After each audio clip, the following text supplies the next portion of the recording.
NEET के exam में मैं एनसीईआरटी को कितना वेटेज दूं फिजिक्स केमिस्ट्री में। 12th में मैं हूं सर, और 11th के सिलेबस को मैं कैसे मैनेज करूं, टेस्ट के बाद मैं एनालिसिस कैसे तैयार करूं, किस तरीके से पढूं ताकि फ्रस्ट्रेट ना हो, इन सभी बातों के उत्तर बच्चों आज हम लोग ढूंढने के लिए आपके सामने आए हैं। मैं विजय कुमार मिश्रा, अपना आकाश फिजिक्स मेंटर आपका, और मेरे सामने है स्वागत है सर आपका, और हमारे सामने है धर्मेंद्र सर, केमिस्ट्री के मेंटर हैं अपना आकाश कोटा में। तो सर ये जो क्वेश्चंस हैं हमारे सामने आज, ये क्वेश्चंस वो क्वेश्चंस हैं जो अक्सर बच्चा हमारे सामने आके पूछता है।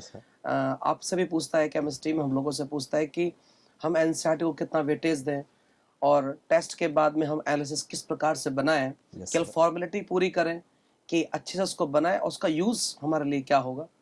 स्पेशल पॉइंट की शॉर्ट नोट्स बनाने चाहिए, नहीं बनाने चाहिए, अगर बनाए तो कैसे और कब बनाने चाहिए, ये सब प्रश्न जो है बच्चे हम लोगों से पूछते हैं। तो इन्हीं प्रश्नों का उत्तर बच्चों आज हम लोग ढूंढेंगे आपके सामने। कुछ केमिस्ट्री के बारे में सर भी अपने व्यूज़ रखेंगे और मैं अपने फिजिक्स में व्यूज़ रखूँगा। ओके, तो पहला क्वेश्चन सर अपना ये है, जो ज़्यादातर बच्चे हम लोगों को पूछते हैं कि हम 12th में हैं, हम 12th में हैं, तो हम 12th के साथ में 11th को किस तरीके से मैनेज करें। क्या 12th का सिलेबस कंप्लीट हो जाने के बाद में हम 11th के टॉपिक्स को छेड़ें, या फिर 12th के साथ ही बीच बीच में 11th के टॉपिक्स को लेकर चलें, मतलब किस तरीके से मैनेज करें ताकि प्रॉपर हमारी तैयारी हो जाए। तो इसके बारे में आप क्या कहेंगे सर, केमिस्ट्री को लेकर के स्पेशली। थैंक यू सर, मुझे इंट्रोड्यूस कराया आपने। तो मैं हूं धर्मेंद्र कुमार, केमिस्ट्री मेंटर, और पर्टिकुलरली बात की जाए कि 12th के साथ कैसे हम 11th को मैनेज करें, तो इसके अंदर बच्चों पहली चीज़ कि हमें आकाश इंस्टीट्यूट की तरफ से इस बार एक बहुत अच्छा एक प्लानर हमें मिला है। गुड। तो उसमें हमें खुद से कुछ ज़्यादा सोचने की ज़रूरत ही नहीं है कि हमें 11th को कब रिवाइज करना है। राइट। एक्चुअल में जो प्लानर है उसके अंदर 12th का जैसे आपका एक एक चैप्टर सभी सब्जेक्ट में हो जाता है, तो पहले आपके 12th का टेस्ट होता है, तो आपका 12th का प्रिपेयर हो गया। अब उसके बाद जो 7 डेज या 15 डेज हैं, उस टाइम में 11th के एक या दो चैप्टर का भी पेपर हो जाता है।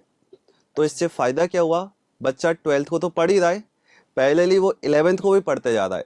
राइट। तो ये प्लानर सबसे बेस्ट है, और मुझे लगता है कि बच्चा अगर इसके अकॉर्डिंग चले तो शायद उसको ये सोचने की ज़रूरत नहीं पड़ेगी कि 11th के लिए मुझे अलग से जो है टाइम टेबल बनाना पड़े, और ये पूरा अच्छे से through out the session follow करेगा, तो बच्चे को 11th 12th मैनेज करने में दिक्कत आएगी भी नहीं। बिल्कुल सर, बिल्कुल सही कह रहे हैं, बिल्कुल करेक्ट कह रहे हैं आप सर। मेरा ये मानना है कि मेरे पास जो बच्चे आते हैं वो मेरे से पूछते हैं कि सर हम 12th में हैं, तो मैं 11th की जो सिलेबस अपन जिस पे चर्चा कर रहे हैं कि 11th के टॉपिक्स को क्या छोड़ दें, और उसके बाद जब हमारा सिलेबस कंप्लीट हो जाए अक्टूबर नवंबर में, तब उसके बाद कंप्लीट करें या फिर बीच में चलें। तो मेरा कहना बच्चों से अक्सर ये होता है कि एक्चुअल में जब 11th का सिलेबस कंप्लीट होता है, और 11th का सिलेबस कंप्लीट होने में करीब करीब मेरे हिसाब से फरवरी का एंड शायद हो जाता है, और अपना आकाश कोटा में हमारा सिलेबस 12th का स्टार्ट जो होता है आई थिंक 20 या 21 मार्च के आसपास से स्टार्ट हो जाता है। तो अगर मान लीजिए बच्चों आप 11th को बिल्कुल आप छोड़ते हैं, एग्जाम्पल के लिए ऐसा करते हैं, जैसे आप लोग अक्सर बच्चे सोचते भी हैं कि नहीं मैं दिसंबर तक पहले केवल और केवल 12th पर फोकस करूंगा और 11th को उसके बाद में फोकस करूंगा। नो डाउट बच्चों को डर भी लगता है सर, बोर्ड का मामला है। yes, हम लोग सिंपल हिंदी मीडियम के जो बच्चे या इंग्लिश मीडियम के बच्चे कोई भी हो, नॉर्मल सी बात है, पेरेंट्स का सबसे पहला फोकस ये रहता है कि 12th में कुछ गड़बड़ ना हो जाए। उसके बाद नीट के बाद भले ठीक है ऊपर नीचे होगा हम ड्रॉप कर लेंगे, पर 12th में सर एक्चुअल में कुछ अगर ऊपर नीचे होता है तो एक सोशल प्रेशर हमारा बन जाता है कि बच्चा हमारा 12th में कुछ गड़बड़ कर दिया तो आगे क्या करेगा।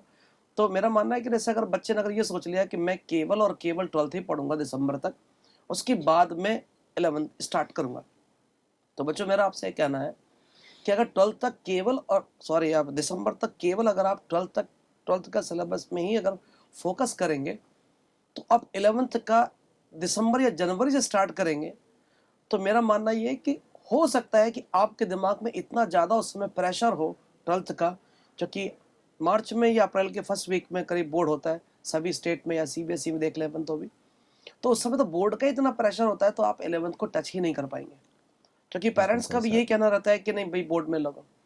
और जनवरी फरवरी तक आते थे, प्रैक्टिकल्स की डेट भी आ जाती है स्कूल में, तो स्कूल वाले भी बोलते हैं जनरली कि भी आओ प्रैक्टिकल की प्रिपरेशन भी करनी है, प्रैक्टिकल भी आपको करना है। तो वहाँ भी अब बच्चे बिजी हो जाते हैं और बोर्ड में ही इतना उलझ जाते हैं कि 11th का आप टच कर ही नहीं पाएंगे। और उसके बाद में जैसे ही एग्ज़ाम ख़त्म होता है, तो अब मान लीजिए अप्रैल के फर्स्ट वीक में एग्ज़ाम मान लो ख़त्म हुआ, तो आपके पास में अभी कोरोना टाइम को छोड़ दें अपन, जनरली 1-1.5 महीना ही बचता है केवल। तो 1-1.5 महीना में 11th वो नहीं कर पाएगा, ये कन्फर्म है। करेगा तो केवल फॉर्मेलिटी के लिए कुछ फॉर्मूले पढ़ लेगा, बाकी ज़्यादा नहीं कर पाएगा। और 11th का इस बार अगर अपन देखें तो 20 क्वेश्चन सर 11th के थे फिजिक्स में, और 30 क्वेश्चन 12th के थे।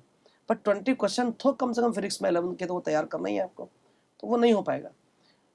इससे बेस्ट तरीका बच्चों क्या है कि आप बीच बीच में, जो हम लोगों ने आकाश सिस्टम में इस बार क्या हुआ है कोटा के अंदर, कि हम लोगों ने 15 दिन में पहले 11th का एक टॉपिक ले लिया, और उसके बाद में वो टॉपिक कंप्लीट होने के बाद फिर 12th में आ गए। फिर 1 महीना हमने एक चैप्टर ले लिया 11th का, सॉरी 12th का, जैसे इलेक्ट्रिसिटी ले लिया, और उसके बाद में फिर से हमने 11th के टॉपिक जैसे न्यूटन्स लॉ ऑफ मोशन डाल दिया। अब बच्चों को परेशानी ये रहती है कि सर मेरे 11th में मार्क्स नहीं आते। मैं उनसे अक्सर एक बात कहता हूँ कि हमें मार्क्स दिलवाने ही नहीं है आपको 11th के, हमें केवल आपको 11th के टॉपिक्स के टच में रखना है। पता लगा कि अगर आपने फरवरी में सिलेबस कंप्लीट किया और उसके बाद आप जनवरी या फरवरी में जाके 11th को छेड़ेंगे, तो 1 साल अगर किसी टॉपिक को नहीं पढ़ेंगे तो आप फॉर्मूला भी भूल जाएंगे। लेकिन अगर आप बीच बीच में थोड़ा बहुत कांटेक्ट में रहेंगे, 12th के 11th वाले टॉपिक्स के टच में भी रहेंगे, कम से कम कुछ तो पढ़ेंगे। ठीक है हमारे मार्क्स बहुत अच्छे 11th के नहीं आए मान लेते हैं, लेकिन कुछ तो आपने पढ़ा, थ्योरी तो कम से कम पढ़ी, छोटे छोटे सवाल तो कम से कम लगाया आपने। तो अब आपके पास जो 1 महीना अप्रैल के बाद में रहता है, उस 1 महीने अब आपकी प्रिपरेशन 11th की अच्छी हो जाएगी, क्योंकि साल भर आप 11th के टॉपिक से कांटेक्ट में रहे तो कुछ तो किया है, बाकी कुछ जर्नी बाकी है, वो जर्नी आपसे 1 महीने में हो जाएगी। अगर पूरा साल नहीं छेड़ेंगे तो सर नहीं हो पाती, और बच्चा फ्रस्ट्रेट इतना ज़्यादा होता है कि मेरा 11th ही वीक रह गया, अब मैं क्या करूँगा। तो बच्चों, हम लोग ने जो आकाश कोटा में किया हुआ है, बीच बीच में जो टॉपिक्स 11th के छेड़े हुए हैं, उन टॉपिक्स का थ्योरी पढ़ा करो, थ्योरी पढ़ा करो, कुछ सवाल लगा करो। नो डाउट बहुत अच्छा ना हो पाए, कुछ तो हो पाएगा, कुछ हो पाएगा हमारे लिए बहुत, वो भी बहुत बेहतर है। मार्क्स मत देखो, कुछ तो आएगा, पर कम से कम बाद में रिवीजन के टाइम पर सब कुछ एक साथ फिर से प्रिपरेशन कर लेंगे। आई थिंक 11th को बीच में टच करते रहना चाहिए सर। तो बेस्ट सॉल्यूशन इसका यही है कि जो हमारा आकाश सिस्टम प्रोवाइड कर रहा है वो सबसे बेस्ट है। वो इस बार बहुत अच्छा प्लान है सर अपना बना है 12th के लिए। मतलब मैं बहुत खुश हूँ, और लगभग बच्चे भी सभी खुश हैं, बच्चे भी और हम भी बहुत खुश हैं कि बच्चा पूरा 11-12 दोनों को मैनेज करके चलता है। एक साथ प्रेशर उसको at the last time feel नहीं होता है। बिल्कुल करेक्ट बात है। तो बच्चों, पहले क्वेश्चन का आंसर बहुत अच्छे से मिल चुका है सभी को। एक दूसरा क्वेश्चन और हमारे पास जो बहुत सारे बच्चे पूछते रहते हैं कि सर हम केवल नोट से पढ़ें, या केवल हम पैकेज की थ्योरी से पढ़ें, या एनसीईआरटी की थ्योरी को लेकर चले, या कोई अदर बुक हो उसकी थ्योरी पढ़ें। तो सर इस क्वेश्चन को लेकर आप फिजिक्स में क्या अपने सजेशन देना चाहोगे सर बच्चों को? मेरा ये मानना है कि सबसे पहले जो बच्चा क्लास के अंदर पढ़ रहा है, उस जो टीचर उसको पढ़ा रहा है, सबसे पहले तो वही उसके लिए नोट्स है। क्योंकि जो चीज़ हमने समझ के बोर्ड से नोट किए कॉपी में, अपने हैंड से रिटर्न किए, हैंड से रिटर्न करने का मतलब जो आपने अपने हाथ से लिखा है, आधा उसको समझ में आ जाता है। टीचर ने कुछ समझा के उसको लिखा होगा, तो इसलिए सबसे पहले तो आपके वही नोट्स जो सबसे काम के हैं। ठीक है, टीचर सब याद रखता है कि मुझे एनसीईआरटी में से कौन सा कंटेंट लेना है, कौन सा इंपॉर्टेंट है, कौन सा इंपॉर्टेंट नहीं है, वो सब चीज़ें वो लेके चलता है। लेकिन वो भी इंसान है, कभी मान लो इधर उधर चीज़ें स्लिप भी कर जाती है दिमाग से पढ़ाते वक्त। तो हमें एक्चुअल में करना क्या चाहिए बच्चों कि आप एनसीईआरटी के लिए बहुत बड़ा क्वेश्चन सर होता है बच्चों का भी ये कि मैं एनसीईआरटी को कितना फॉलो करूं, कितना ना करूं। सर फिजिक्स में भी बताना होगा। हाँ बिल्कुल सर।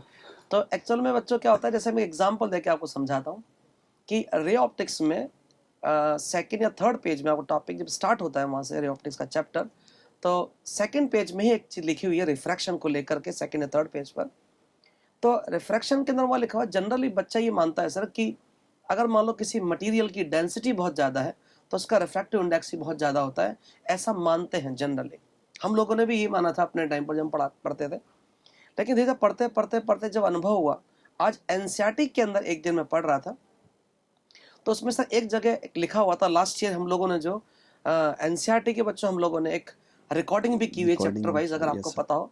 एक एक चैप्टर के बच्चों को रिकॉर्डिंग करके भी बच्चों को देते हैं, एनसीईआरटी के चैप्टर्स की लाइन टू लाइन, तो उसमें बच्चों को पता लग जाता है क्या चीज़ इंपॉर्टेंट है, क्या चीज़ इंपॉर्टेंट नहीं है।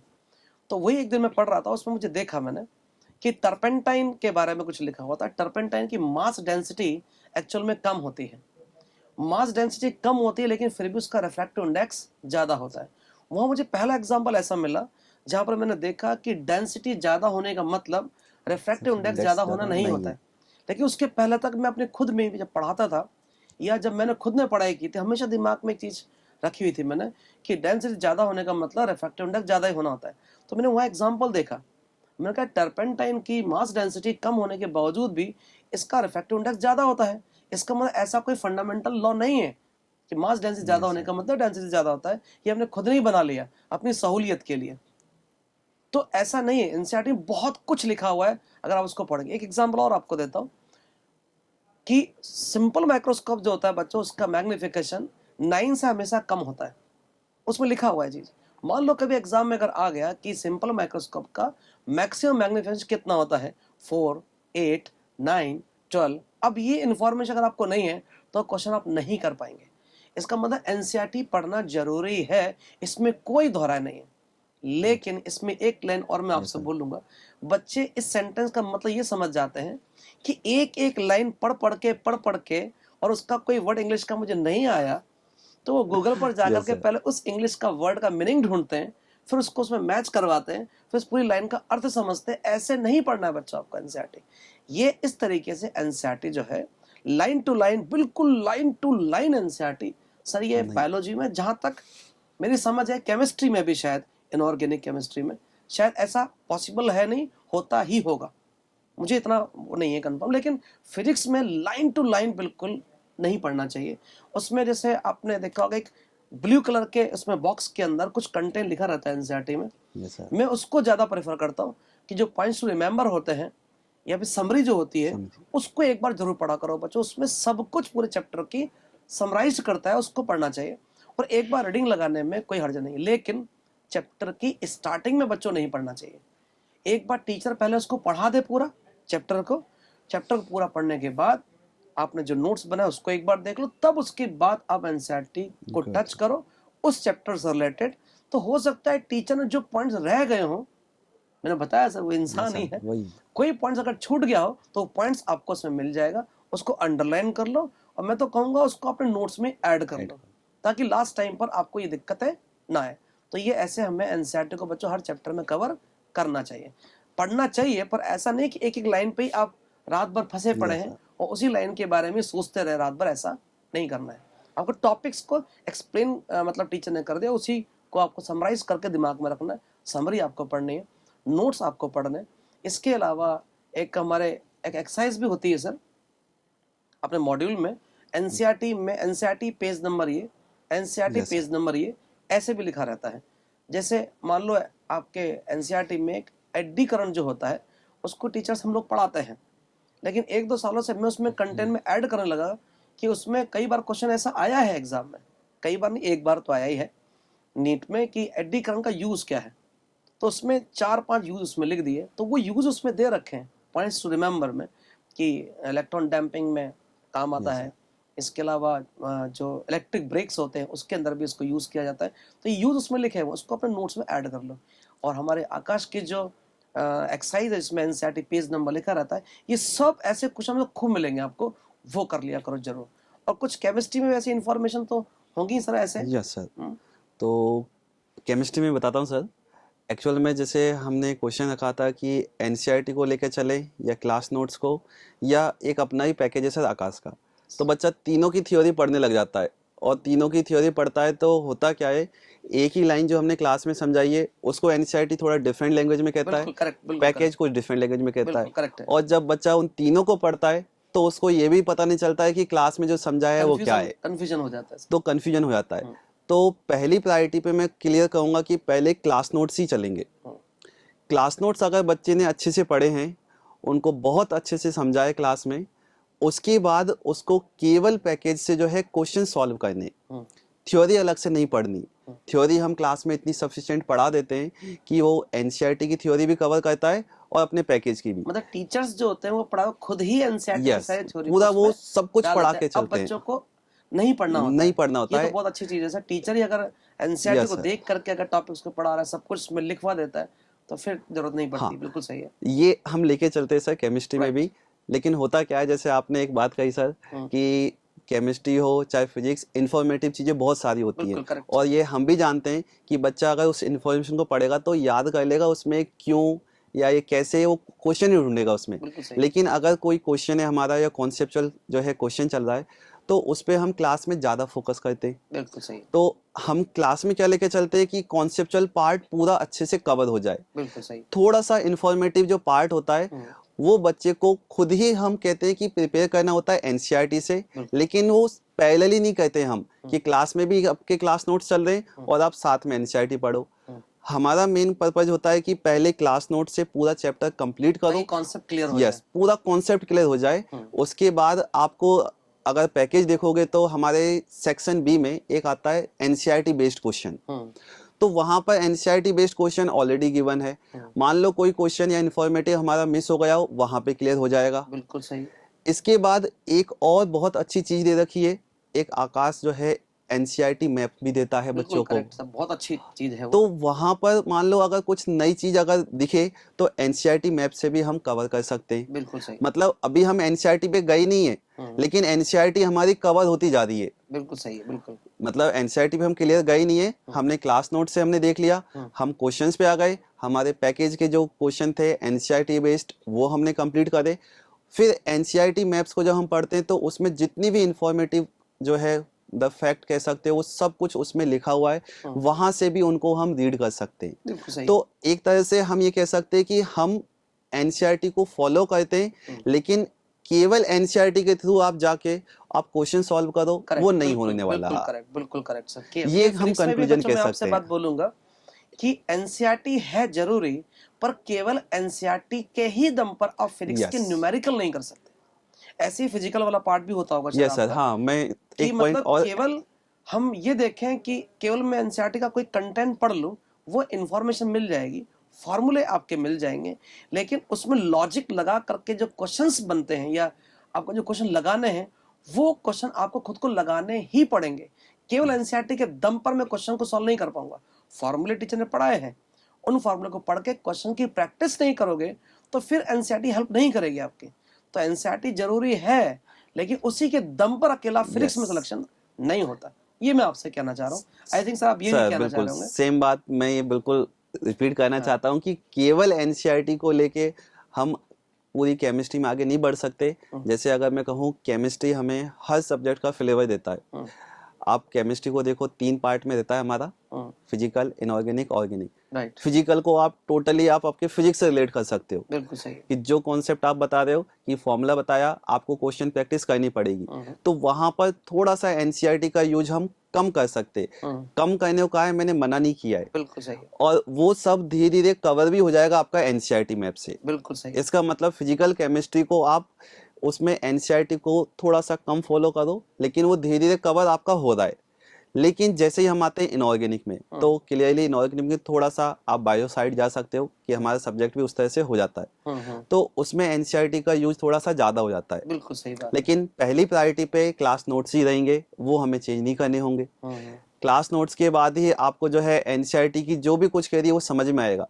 लेकिन होता क्या है, इनऑर्गेनिक में थोड़े से फैक्ट इन्फॉर्मेशन बढ़ जाते हैं, थोड़े से एक्सेप्शन भी कह सकते हैं। तो उन फैक्ट इन्फॉर्मेशन को कोई भी टीचर क्लास में सभी को नहीं लिखा सकता। एनसीईआरटी उस समय बहुत जरूरी हो जाती है। उस वक्त एनसीईआरटी की इंपॉर्टेंस बढ़ जाती है।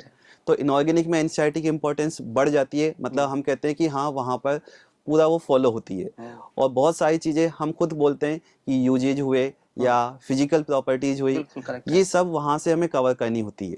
तो बच्चों आप इस चीज को समझे कि एनसीईआरटी मस्ट है, जरूरी है रीड करना, लेकिन ऐसा न हो कि कोई चैप्टर टीचर पढ़ा रहा है और पढ़ाते टाइम आप पहले खुद एनसीईआरटी पढ़ रहे हैं, तो आपको नहीं समझ में आएगा। तो पहले चैप्टर आपको जो टीचर जो पढ़ा रहा है, पहले उसके नोट्स पढ़ो। नोट्स पढ़ने के बाद में चैप्टर जब फिनिश हो जाए, सारे क्वेश्चंस आप लगा लो। स्पेशली अपना जो आकाश का एनसीईआरटी मैप है उसको भी एक बार पढ़ लो, अंडरलाइन कर करके इन्फॉर्मेशन जो मिलती है उसको अपने नोट्स में ऐड कर लो। एक एक्सरसाइज जो होती है, जो मैंने बताई थी आपको, एनसीईआरटी पेज नंबर लिखा रहता है उसमें, क्वेश्चंस में, उसमें कोई इंफॉर्मेशन मिलती है, उसको भी लेकर के अपने नोट्स में ऐड कर लो। इन सबको करने के बाद एक बार एनसीईआरटी को आई थिंक थॉरोली रीड कर रीड लो, कर सकते हैं, ताकि कुछ ऐसी इंफॉर्मेशन मिले जो इंफॉर्मेशन अभी तक कवर नहीं आई नहीं है, हुई। आई थिंक शायद 4-5 पॉइंट आपको बस ऐसे मिल जाएंगे जो कवर अप नहीं हुए होंगे, वो अपने नोट्स में नोट्स ऐड में कर ऐड लो। कर लो। ये सफिशिएंट है मेरे यस हिसाब सर, से सर। इसके अलावा कोई एक्स्ट्रा आपको टेक्स्ट बुक आपको कुछ भी पढ़ने की नहीं जरूरत है। नहीं पड़ती है सर। यस है सर, ना? बिल्कुल सेम मेथड मैं अपने केमिस्ट्री में यूज करता हूँ। बिल्कुल सर। लास्ट में जब बच्चा पूरा पढ़ लेता है चैप्टर, उसके बाद जो भी 1-2 पॉइंट एक्स्ट्रा मिलते हैं तो उसको नोट्स में ही ऐड करा दो। बिल्कुल इससे क्या है, अब बच्चे का पूरा ध्यान केवल नोट्स पे ही रहेगा, उसको पता है नोट्स में अपनी एनसीईआरटी भी आ चुकी है, बिल्कुल तो अब उस चैप्टर की एनसीईआरटी पढ़ने की उसको जरूरत भी नहीं पड़ेगी क्योंकि सब कुछ कॉपी में है। बिल्कुल।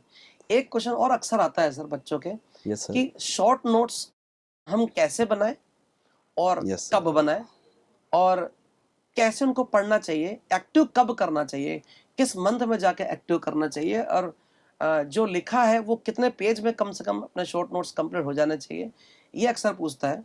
तो इस क्वेश्चन का जवाब मेरे फिजिक्स के अकॉर्डिंग यस सर, मैं आप सर आपको बताएं बच्चों सर। को देता हूँ।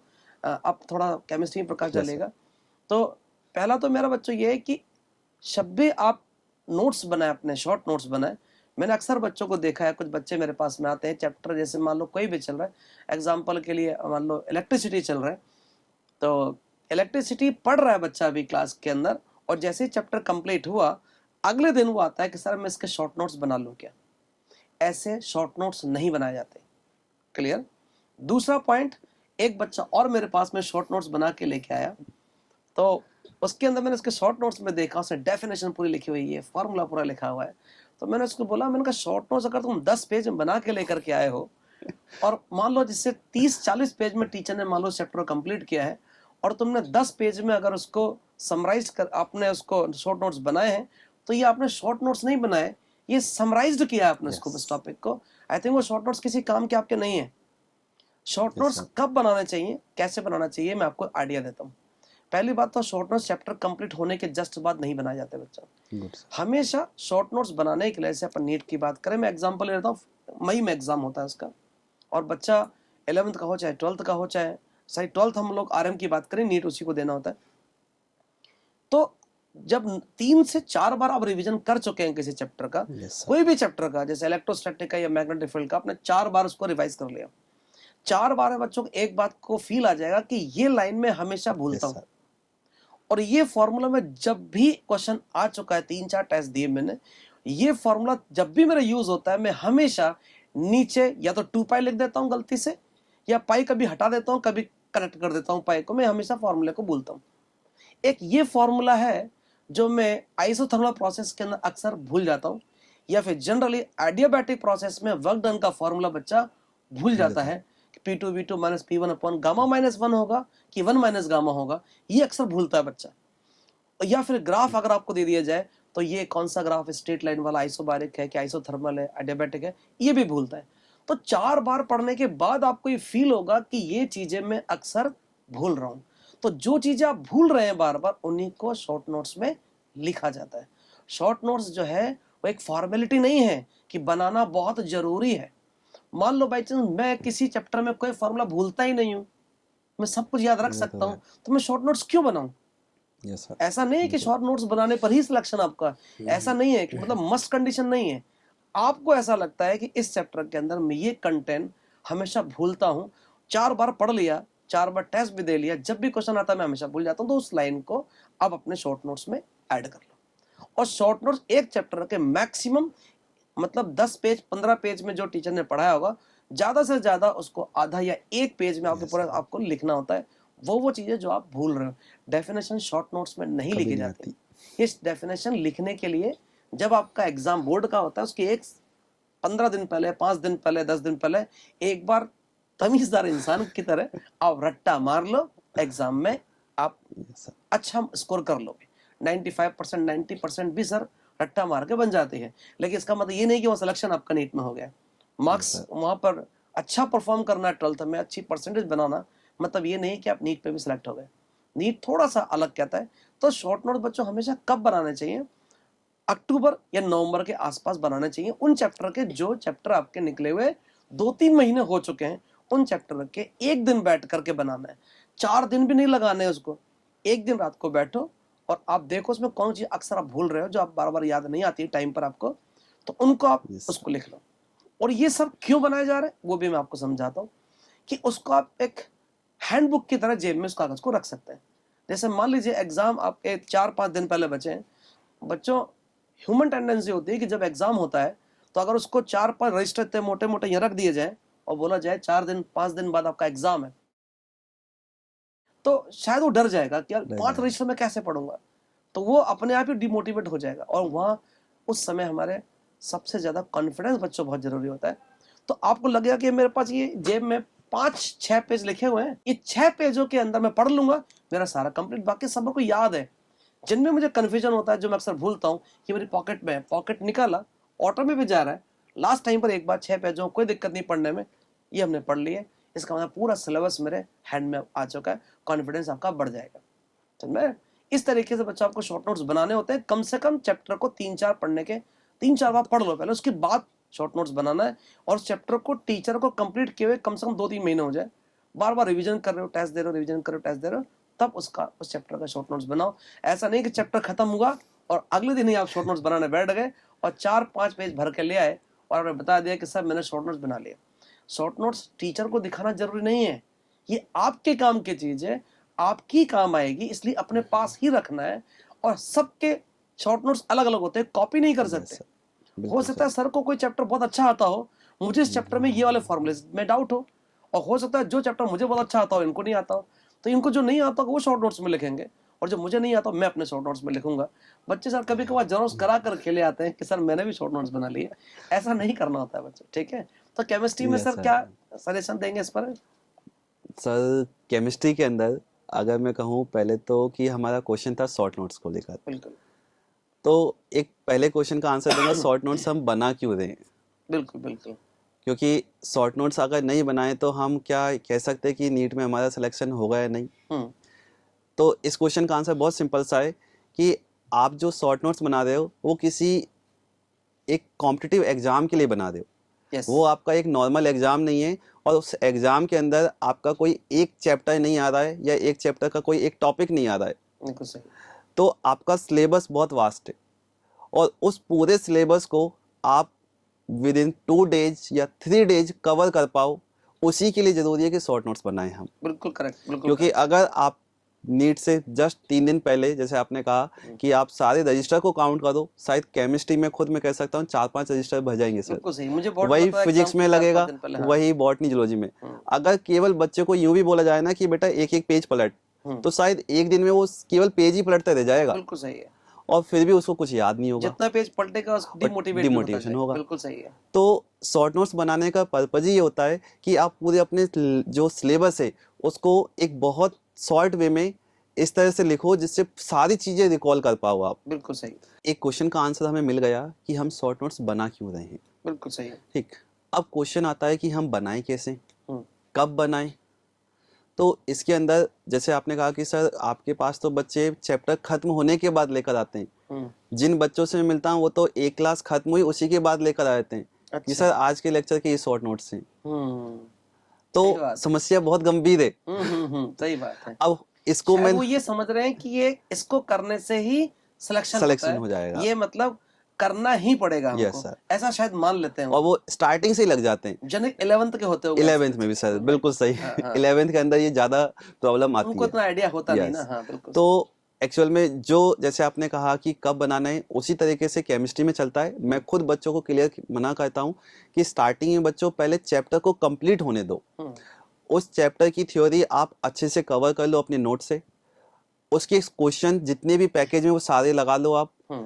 क्वेश्चन लगाने के बाद एटलीस्ट उस चैप्टर पे आपके 2-3 टेस्ट हो जाएं, राइट, तो उससे कवर और काफी आप कुछ हो जाएगा। एक पूरे उस चैप्टर के बारे में आप आइडिया लगा सको कि इसमें क्वेश्चन कैसे पूछे जाते हैं।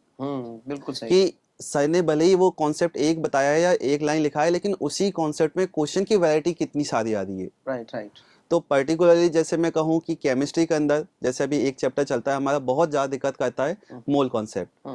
तो उसके अंदर अगर मैं कहूँ कि नोट्स जब बनाए हम, तो पहले पूरा चैप्टर फिजिकल का है तो उसमें फॉर्मूले चलते हैं, लेकिन मैं कहता हूँ कि फॉर्मूले के साथ आप क्वेश्चंस की वैरायटी भी पहचानना सीखो कि क्लास में टीचर किस वैरायटी के लेके चल रहा है क्वेश्चन। तो जैसे मैंने कहा कि मैंने एक दिन चार्ज के क्वेश्चन सॉल्व कराए, तो आपने केवल चार्ज लिख दिया और उसका कोई भी एक क्वेश्चन सिंपल सा सॉल्व करके लिख लिया, ताकि आपको पूरा रिकॉल हो जाएगा कि क्या क्या वैरायटी बन जाती है। इसी टाइप से कोई दूसरा टॉपिक ले लिया, जैसे एम्पिरिकल फॉर्मूला, मॉलिक्यूलर फॉर्मूला ले लिया हमने तो उसमें भी एक वैरायटी पूरी कवर हो जाएगी। तो आपका पूरा टॉपिक कवर होगा, लेकिन वो कब होगा जब आपने 2-3 बार टेस्ट दे लिए। आप पहली बार में आइडिया नहीं लगा सकते, सही बात है, कहाँ तक पूछ सकता कहाँ है, तक कितनी पूछ डेप्थ सकता में जा है, सकता कितनी है। डेप्थ में जा सकता है। तो इन सब को देखते हुए एक कंक्लूजन पे हम निकले कि हाँ, क्वेश्चंस की वैरायटी क्या है, कैसे क्वेश्चंस पूछे जाते हैं, क्या चीजें इंपॉर्टेंट हैं और क्या चीजें इंपॉर्टेंट नहीं है। हो सकता है हम पूरे चैप्टर में ऐसी जगह फंसे पड़े हुए जहाँ से क्वेश्चन ही नहीं आते। बिल्कुल राइट है, कभी कभार ऐसा कभी होता है कि ऐसा होता अननेसेसरी भी है, इस टॉपिक उस में फंसे टॉपिक हुए को हैं और वो बहुत टूल दे रहे हैं, जबकि क्वेश्चन उसमें कोई भी आता ही कोई नहीं भी है। आता नहीं। बिल्कुल सही है। तो ये सारी चीज तो हुई कि आपको चैप्टर का आइडिया लग गया। अब शॉर्ट नोट्स में क्या क्या चीज डालो, तो जो आपने कहा सर वही मैं कहता हूँ क्लियर केमिस्ट्री में भी जो चीजें आपके दिमाग से स्लिप होती है जल्दी, उन्हीं को आप उसमें डालो। क्योंकि पूरे चैप्टर में कुछ चीजें ऐसी होती है कि जिसको मैं 2 साल बाद भी पूछोगे नहीं भूलने वाला, क्योंकि कुछ चीजें तो हम इतनी अच्छे से समझ जाते हैं और कुछ चीजें जो है दिमाग से निकलती हैं लेकिन वो इंपॉर्टेंट भी हैं। तो उन पॉइंट्स को शॉर्ट नोट्स में डालते जाओ। राइट, बिल्कुल सही। और शॉर्ट नोट्स का मतलब क्लियरली है, जैसे आप एक चैप्टर ले रहे हो, चैप्टर वो डिपेंड करता है, जैसे कोई छोटा चैप्टर है कोई बड़ा चैप्टर है, तो मैक्सिमम शॉर्ट नोट्स अगर मैं बात करूँ तो आप कह सकते हो 2 या 3 पेज में खत्म हो जाने चाहिए। बिल्कुल सही है। मतलब आपके पास क्लियर मार्जिन रहे कि आप पूरे सब्जेक्ट के शॉर्ट नोट्स बनाओ, तो नीट वाले दिन 2 दिन के अंदर वो पूरा सिलेबस कवर हो जाए, बिल्कुल सही। उसके अकॉर्डिंग हमें बनाना रहता है। और शॉर्ट नोट्स आपके टाइम टू टाइम रिफाइन भी होते हैं। पहली बार जब बच्चा बनाता है तो वो 10 पेज में लिख के लाता है, फिर मैं उसको वापस देता हूँ कि बेटा जो 10 पेज में लिखा है ना, इसी को 5 में लिख के ला। बिल्कुल सही है। और फिर जब 5 में लिख के लाता है तो उसका एक बार पूरा रिवीजन हो गया, फिर वापस से कुछ चीजें याद हो गई उसको, तो फिर फाइनल कहता हूँ अब इसी चीज को 3 पेज में कर दे बस, और ये अपने फाइनल हो चुका है। तो इस तरह से शॉर्ट नोट्स बनते जाते हैं सर। जैसे भी एक बार बच्चा मेरे पास में आया सर, एक फार्मूला अपना हम लोग फ्लूइड डायनामिक्स में पढ़ाते हैं, क्रिटिकल वेलोसिटी का फार्मूला। वो होता है आर डी अपॉन, जैसे आर हो गया, ईटा हो गया, आर रेनॉल्ड नंबर है बच्चा, आप लोगों ने फॉर्मूला सुना होगा, Reynold number R into eta upon density into diameter of the tube, ये होता है। तो फार्मूला हो गया R N upon rho into D. तो उस बच्चा जो नोट्स बना के लेकर के, मुझे बहुत अच्छा लगा जब उसने शायद नोट्स बना करके मुझे बताए, तो बोला कि सर मैंने इसको ऐसे लिखा है राम नारायण अपॉन राउडी। तो राम नारायण हो गया आर एन, नीचे हो गया रो डी मतलब राउडी। तो अब इस टेक्निक से अब देखो फॉर्मूला, अभी कभी नींद में भी उस बच्चे से पूछोगे ना आप कि फॉर्मूला क्या है, तो उसको याद रहेगा। ये शायद केमिस्ट्री में तो काफी होता होगा, पीरियड टेबल में तो कम से कम साइड टेबल ही इसी तरह से याद होती है। मुझे बड़ा अच्छा ये लगा कि आप, अब उसने अगली बार जब वो आया मेरे पास शॉर्ट नोट्स लेकर के, तो मैंने बोला कि उसको क्रिटिकल वेलोसिटी का फार्मूला बेटा याद रखो। किस तरह अब याद रहता है मेरे को, मैंने क्यों कि वो राम नारायण अपॉन राउडी। तो अब मुझे नोट्स में कहने का मतलब बच्चों, पता है मैं आपको किस पॉइंट तक लेके जाना चाह रहे हैं हम इस पॉइंट तक आपको लेके जाना चाहते हैं कि नीट में फॉर्मूला मस्ट होता है। फॉर्मूला आपको याद रखना ही होगा, चाहे आप ट्रिक से याद रखो, चाहे आप किसी भी तरीके से कोई भी अपनी मर्जी से ट्रिक बना लो, या टीचर कभी कभी कोई ट्रिक बना करके आपको याद रखवा देता है फॉर्मूला, ये याद रख लो। किसी भी तरीके से फॉर्मूले को हमें याद रखना है, और जो फॉर्मूला बिल्कुल याद ट्रिक से भी नहीं हो रहा है, उसको अपने शॉर्ट नोट्स में बार बार चलते फिरते। और मेरी उम्मीद है कि अगर आपने कोई पर्ची में 3 फॉर्मूले जो आपको एक चैप्टर में याद नहीं हो रहे, पर्ची में रख लिया, तो मैं आपसे बोल रहा हूँ कि शाम तक भले पर्ची आपके जेब से 2 बार निकलेगी, लेकिन फॉर्मूला फिर भी आपको याद आ जाएगा। ऐसा इसलिए होता है बच्चों कि हमारा ब्रेन कमांड ये कर रहा है कि वो मैंने 3 फॉर्मूले को जेब में रखा हुआ है, तो वो इंस्टेंट जब मैंने जेब में रखा था, तो जब भी हाथ जेब में जाएगा तो आपको लगेगा कुछ कागज है, कागज में क्या है, सिंपल सी बात दिमाग में आएगा, फॉर्मूला है। फॉर्मूला कौन सा है, फिर रिकॉल होगा। पर्ची नहीं देख रहा है वो, लेकिन बार बार रिकॉल कर रहा है, तो शाम तक आते आते वो फॉर्मूला इतना याद हो जाएगा कि आप उसमें कोई ना कोई ट्रिक भी बना लोगे, और शाम तक आते इस पर्ची को फाड़ के आप चाहो तो फेंक दो। आई थिंक ऐसे आप करेंगे तो और अच्छा आपको रहेगा। तो बच्चों ये क्वेश्चन का जवाब आपको मेरे साथ मिल गया होगा, शॉर्ट नोट्स कैसे बनाने चाहिए और कैसे नहीं। एक अक्सर क्वेश्चन बच्चों और आप लोग पूछते हैं जनरली कि हमें कितने आवर्स पढ़ना चाहिए फिजिक्स में और केमिस्ट्री में, ताकि हमें आगे जाके प्रेशर फील ना हो। जो कि 1-2-5 दिन पहले या 1 महीने पहले बच्चों को जो प्रेशर फील होता है, वो मैं देखता भी हूँ। बच्चा खाना नहीं खा रहा है, टाइम पर सो नहीं पा रहा है, बात नहीं कर पा रहा है, कभी कभार तो कुछ बच्चे डिप्रेशन में भी आ जाते हैं और मम्मी पापा से बात भी नहीं करते हैं। तो ये सब प्रॉब्लम्स आती हैं, तो हम शुरू से अपने टाइम को मैनेज करके चलें। कितना टाइम हमें फिजिक्स में देना चाहिए, कितना टाइम केमिस्ट्री में देना चाहिए, ये सर थोड़ा केमिस्ट्री के लिए बताएं कि सर कितना टाइम अगर अपन रेगुलर पूरे साल अगर दें तो यस सर। आराम से उसमें लास्ट में कोई दिक्कत नहीं हो, वो खेल खेल में एग्जाम दे आए और खेल में ही टॉप कर जाए। Yes sir. तो जो क्वेश्चन है उसका आंसर मैं पहले ये कहना चाहूँगा कि कोई फिक्स टाइम लिमिट जो है सर किसी सब्जेक्ट में होती नहीं है। राइट, बिल्कुल सही है। कि आप ऐसा नहीं कह सकते कि नीट में आपके सिलेक्शन के लिए आप डेली 3 घंटे केमिस्ट्री में दे दो और आपका सिलेक्शन हो जाएगा। बिल्कुल ऐसी सही। कोई मतलब फिक्स फॉर्मूला होता ही कुछ नहीं बच्चे है। 15 घंटे भी यस, पढ़ के सिलेक्ट नहीं हो पाते, सेलेक्ट नहीं हो कुछ पाते, 5 घंटे पढ़ के पढ़ भी के सिलेक्ट हो सेलेक्ट जाते हैं। होते। बिल्कुल सही है। तो एक्चुअल में हर बच्चा अपने आप में यूनिक होता है, डिफरेंट होता है। हर बच्चे की जो कैपेबिलिटी अलग अलग होती है। अब होता क्या है कि मैं इसको इस तरह से कहूँगा कि पूरे 2 साल या 1 साल जिसमें वो तैयारी कर रहा है बच्चा, तो उसको अपना थोड़ा सा टाइम टेबल इस तरह से सेट करना चाहिए कि जैसे मान लो मिनिमम मैं कहूँ कि 2 आवर्स चलो आप डेली केमिस्ट्री को देना स्टार्ट करो। लेकिन होता क्या है, जैसे जैसे चैप्टर डिफरेंट डिफरेंट चलते हैं, कभी हमारा फिजिकल का चलता है तो उसमें 2 घंटे से ज़्यादा भी देना पड़ता बिल्कुल सही है। है। कभी इनऑर्गेनिक का चलता है तो बच्चा कभी आधे घंटे में ख़त्म कर देता है। Correct correct. ऑर्गेनिक में बच्चा थोड़ा 1 आवर ले लेता चैप्टर है, लेंदी है तो लेंदी ज़्यादा होता टाइम है। लगना तय है। तो बिल्कुल इस तरह सही। से टाइम चेंज होता रहेगा और वो फ्लक्चुएट करेगा भी। आप सही। किसी भी तरह से उसको एक कंडीशन में बांध ही नहीं सकते। बिल्कुल सही। लेकिन इस पूरे में अगर आप कहो कि जैसे 2 आवर्स आप टाइम दे रहे हो, आप क्या करो कि जो भी आपका चैप्टर चल रहा है या जो भी क्लास में चल रहा है उस क्लास की चीज़ें पहले 2 आवर्स के अंदर कंप्लीट करो। हो सकता है वो 30 मिनट में हो जाए, 15 मिनट में। इसके बाद अपने पुराने वाले पार्ट को जरूर इम्पोर्टेंट दो। पुराना पार्ट जो भी है उसको रिवाइज करो। तो आप ऐसा कह सकते हो 2 आवर्स के अंदर जो पुराना बच रहा है हमारे पास उसको भी ले सकते हो। बिल्कुल सही है। लेकिन ये तब जब पहले उस दिन का कंप्लीट कर लिया है। सही बात है। क्योंकि जब रेगुलर बेसिस पे आप डेली का काम डेली कंप्लीट करोगे तो आपको उसके रिवीजन में भी टाइम कम लगेगा। बिल्कुल सही। सबसे बड़ी बात फ्रस्ट्रेशन भी कम होगा। फ्रस्ट्रेशन कम होगा। बिल्कुल। और अगर मान लो लगता है कि थोड़ा टाइम थोड़ा सा ऊपर नीचे हो रहा है तो आपके पास बहुत एक वीक में एक दिन आता है संडे।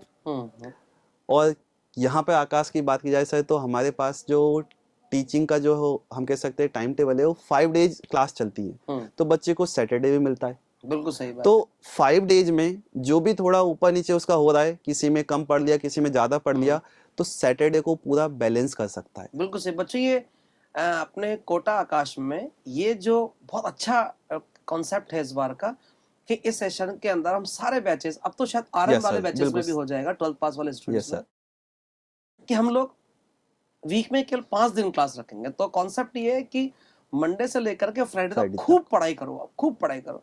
सैटरडे केवल और केवल इसलिए होगा ताकि पूरे 5 दिन में आपके फिजिक्स में, केमिस्ट्री में, जूलॉजी और बॉटनी में जो जो डाउट्स आए हैं उन सब डाउट को एक साथ कलेक्ट कर लो। और सुबह आराम से 8-9 बजे के आसपास टीचर्स करीब करीब आ जाते हैं, शाम को 7 बजे तक टीचर रहते हैं। तो उसमें सब सब्जेक्ट के टीचर आपको डाउट काउंटर्स मिलते हैं। वहां पर जो भी आपके डाउट्स हैं सारा कंप्लीट कर लो और कंप्लीट करने के बाद ही बच्चों घर जाओ। तो वो पूरा वीक जो आपने किया उसकी स्टडी आपके सैटरडे को जाके एंड हो गया। कंप्लीट हो गई। एंड संडे को जो भी आपको एंजॉय करना है, आपकी खुद की कोई प्रिपरेशन करना है, तो वो सब काम करके मंडे से वापस वो रिपीट काम करना है। ये बहुत अच्छा कॉन्सेप्ट है सर। Yes sir. मुझे बहुत अच्छा लगा सर। नहीं सर, बिल्कुल सही है। इसमें क्या है, बच्चे को जो है टाइम भी मिलता है और हम भी जानते हैं कि हम अपना कोई भी टाइम टेबल बनाएं वो फॉलो बहुत ज्यादा दिन तक होगा ही नहीं। बिल्कुल सही है। तो एटलीस्ट 5 दिन तक तो बच्चा फॉलो कर पाएगा। उसमें भी थोड़ा बहुत ऊपर नीचे होता है तो सैटरडे को बैलेंस करेगा, संडे भी है, वापस से मंडे चालू होगा फिर चालू हो जाएगा। तो ऐसे वीक वाइज आप अपना टाइम टेबल आपका चलता रहेगा। बिल्कुल सही। और इसी चीज को आप ले जा सकते हो मंथ पर फिर कि आपने 4 संडेज तक अच्छे से काम किया, लास्ट वाले मंथ का जो संडे उसमें पूरे मंथ में जितने भी जो चला था वो एक साथ रिवाइज कर दो। मंथ के एंड में बैंक में बिल क्लोजिंग होती है, वही आप पूरा आप भी अपने सब्जेक्ट का पूरा क्लोज कर सकते हैं कि हमने पूरे वीक, पूरे मतलब मंथ में first day, second day, third जो भी कुछ पढ़ा है सब कुछ पढ़ कर क्लोज कर दिया। Then enter in next month, मतलब नया टॉपिक में स्टार्ट करूंगा। ऐसा भी आप बिल्कुल कर सकते हैं। बिल्कुल सही है सर। मेरे से तो आज तक पता है क्या हुआ, मैंने जब भी टाइम टेबल आज तक बनाया, जब भी इवन आज भी अगर बना लिया या पहले भी अपनी लाइफ में बनाया करता था कि 2 से रात को 4 बजे तक फिजिक्स पढ़ूंगा, सुबह 5 से लेकर के 6 बजे तक मैथ्स पढ़ूंगा। अगर जब भी मैंने इस तरीके टाइम टेबल बनाया, हमेशा बच्चों मेरा टाइम टेबल टूटा ही है, आज तक मैं फॉलो ही नहीं कर पाया। तो मेरा खुद का सेल्फ एक्सपीरियंस है कि जब भी बच्चों आप लोग टाइम टेबल बनाओ तो कभी भी टाइम टेबल में आवर्स डालो, टाइम मत डालो। जैसे कुछ बच्चे को Yes, टाइम टेबल sir. वो बना के लेके आता है कि सर ये टाइम कैसा है, सुबह 10 से 12 उन्होंने डाल रखा है बायोलॉजी पढ़ रहा हूँ, 12 से 1 रेस्ट है, 2 से लेकर 4 बजे तक केमिस्ट्री पढ़ रहा हूँ, उसके बाद आधा घंटा रेस्ट हो गया, ऐसे बना के लाते हैं। तो मेरा उनसे कहना है कि आप टाइम में उसमें बांधो मत अपने आप को। हाँ, ये ऐसा टाइम बनाओ, पर डे मुझे 2 आवर्स फिजिक्स पढ़नी, Yes. 2 केमिस्ट्री पढ़ना है, 3 घंटे जैसे मान लो बायोलॉजी के उसमें डिसाइड किए 3 घंटे बायोलॉजी पढ़ना है। तो ये जो आपके पास 2-4 मतलब 9 घंटे आपके पास में 7 या 8 घंटे जो भी सेल्फ स्टडी का टाइम निकलता है, इस टाइम को एक पर्टिकुलर टाइम में बांधो मत, इतना सा इतना बजे तक मैं ये पढ़ूंगा, ऐसा नहीं करना चाहिए। क्योंकि वो टाइम में मान लो एग्जाम्पल के 2 से 4 के बीच में आपने पढ़ा, मान लो सर उस समय आपका सर्दी दुख रहा है, Yes. बच्चे ही तो है आप लोग, तबीयत खराब हो रही है, मान लो फीवर आ गया, या फिर मान लो मम्मी आई हुई हैं, चला चलो मम्मी के साथ हम शॉपिंग ही करें, तो वो टाइम एक बार टूट गया ना, ब्रेक अगर हो गया तो एक बार टाइम ब्रेक हो गया तो आपका मन बार बार उसको ब्रेक करता रहेगा कि Break एक बार करेगा। तो ब्रेक हो ही चुका है, चलो ब्रेक कर देते हैं। और ब्रेक जैसे जैसे होता जाएगा आपका मन भी टूटता जाएगा, दोबारा कभी या फिर टाइम टेबल नहीं बनाओगे। तो मेरे हिसाब से कभी टाइम में नहीं बांधे, Yes, sir. इतना जरूर डिसाइड करें कि मुझे 2 घंटे फिजिक्स पढ़ना है, 2 घंटे Yes. केमिस्ट्री पढ़ना है और 3 घंटे मुझे बायोलॉजी पढ़ना है। तो इन 7 घंटे आपको अपने सेल्फ स्टडी के लिए निकालना है, तो मतलब निकालना है। 8 घंटे मुझे लगता है कि आपको अपने सेल्फ स्टडी के लिए बच्चों निकालना चाहिए, जो एवरेज है। वैसे नहीं, बहुत अच्छी बात भी बोल दी है कि हो सकता है कोई चैप्टर हार्ड चल रहा हो तो उसमें टाइम ज्यादा लग सकता है फिजिक्स में या केमिस्ट्री में, या फिर कभी ऐसा होता है कि कोई बच्चा बहुत जल्दी उसको कवर कर लेता Yes, है sir. फिजिक्स में, और वही बच्चा हो सकता है बायोलॉजी में धीरे धीरे कवर कर पाए। तो हो सकता है उसको बायोलॉजी में ज्यादा टाइम देना चाहिए, फिजिक्स में थोड़ा कम टाइम देना चाहिए। तो सब बच्चों के अकॉर्डिंग अलग अलग बच्चे अलग-अलग होता है होगा। कि हम लिमिट में नहीं बांध सकते कि नहीं ऐसा ही होना चाहिए कि इतना इतना टाइम आपको बायोलॉजी में देना चाहिए। पर एवरेज जो मैंने सोचा है, एवरेज बच्चों यही है कि 2.5 घंटे आप फिजिक्स में दो, 2.5 घंटे केमिस्ट्री में दो, Yes, sir. और बाकी जो टाइम है कम से कम 3-3.25 घंटे का जो बचता है वो आप प्रॉपर बायोलॉजी में टाइम आपको देना चाहिए। कभी कभार क्या होता है कि आप बायोलॉजी को टाइम कम देते हैं, अक्सर मैंने देखा है कुछ बच्चे फिजिक्स क्योंकि टेक्निकल थोड़ा Yes, सा sir. रहता है, सवाल अवाल ज्यादा होते हैं, तो बच्चा उसी में लगा रहता है। मेरा उनसे एक बात कहना है कि तू अगर तुम्हारे नंबर 120 अगर आ रहे हैं और तू 3 घंटे पढ़ के 120 नंबर लेकर के आ रहा है डेली, तो 6 घंटे कर दे। 6 घंटे करने के बाद 120 से ज्यादा 130 तक पहुंच पाएगा। वही होगा लेकिन सर। वही बायोलॉजी में अगर तू 1 घंटा पढ़ रहा है तो मान लो अच्छा, 100 2 नंबर घंटे आ रहे हैं, तो अगर 2 घंटा कर देगा तो सीधा 250 पे जंप मारेगा। Yes. और बच्चे एक बात याद रखो, हर क्वेश्चन के मार्क्स 4 ही हैं। ऐसा बिल्कुल नहीं कि सर। फिजिक्स के एक क्वेश्चन का नंबर 10 है और बायोलॉजी में एक क्वेश्चन का नंबर 4 ही है। हमें वहाँ Yes, sir. ओवरऑल चाहिए, हमें ओवरऑल नंबर अच्छे चाहिए होता है, ताकि हम जो गवर्नमेंट सीट के लिए मार्क्स होने चाहिए मिनिमम उसको हम क्रॉस कर जाएं। ऐसा नहीं वो हो सकता है कोई बायोलॉजी प्लस केमिस्ट्री अच्छा करके निकाल पाए, हो सकता है कोई केमिस्ट्री और फिजिक्स को करके अच्छा निकाल पाए, पर केवल और केवल फिजिक्स को पढ़ के ही उसके दम पर अकेला सिलेक्शन नहीं होता। उसके sir. दम पर टॉप तो आ सकते हैं आप, 720 में 720 ला सकते हैं, लेकिन केवल उसके दम पर ना तो सिलेक्शन होता है और ना ही टॉप, तो खैर बात छोड़ दीजिए आप। तो बायोलॉजी को ही बच्चों थोड़ा ध्यान देना चाहिए। ऐसा नहीं है कि टेक्निकल है तो आप केवल उसी को पढ़ता रहे, ठीक है, तो ऐसा नहीं करना चाहिए। एवरेज आप अपना बांध लो कि भाई हमें 2.5 घंटे फिजिक्स, 2.5 घंटे Yes, sir. केमिस्ट्री और बाकी 3 घंटे प्रॉपर आपको बायोलॉजी में देना चाहिए। और थ्योरी आप डिसाइड कर लो, 2.5 घंटे अगर फिजिक्स को देनी है तो उसमें कितना आप 1-1.25 घंटा कम से कम थ्योरी को देना चाहिए। बाकी टाइम आप 1-1.25 घंटा जो बचता है उसमें आप न्यूमेरिकल डी लगाए, भले 10 सवाल आपसे लगे उससे कोई फर्क नहीं पड़ता बच्चों, 5 सवाल लगाओ कोई फर्क नहीं पड़ता है। आज आप 1 घंटे में 5 सवाल लगा रहे हैं, 15 दिन बाद वही 1 घंटे में आप 15 सवाल लगाएंगे, 1 महीने बाद वही 1 घंटे में 30 सवाल भी लगाएंगे। स्टार्टिंग 0 से होती है, स्टार्टिंग कभी 10 से नहीं होती, इसलिए आप 0 से करो स्टार्ट, 5 सवाल पर डे लगाओ, आपका अच्छा हो जाएगा। और सबसे बड़ी बात, अपने आप बिलीव करना, ये सबसे जरूरी है। अगर आपको बिलीव अपने ऊपर ही नहीं है तो दूसरा कैसे आप पर बिलीव करेगा। अपने ऊपर कॉन्फिडेंस रखो और धीरे धीरे करते 0 से स्टार्ट करो, सब अच्छा हो जाएगा। कंटिन्यूशन बहुत जरूरी है पढ़ाई में। Yes, sir. ये मैं कहना रेगुलरिटी मेंटेन करना सबसे ज़्यादा जरूरी है। बिल्कुल सर, बिल्कुल जरूरी है। Yes sir.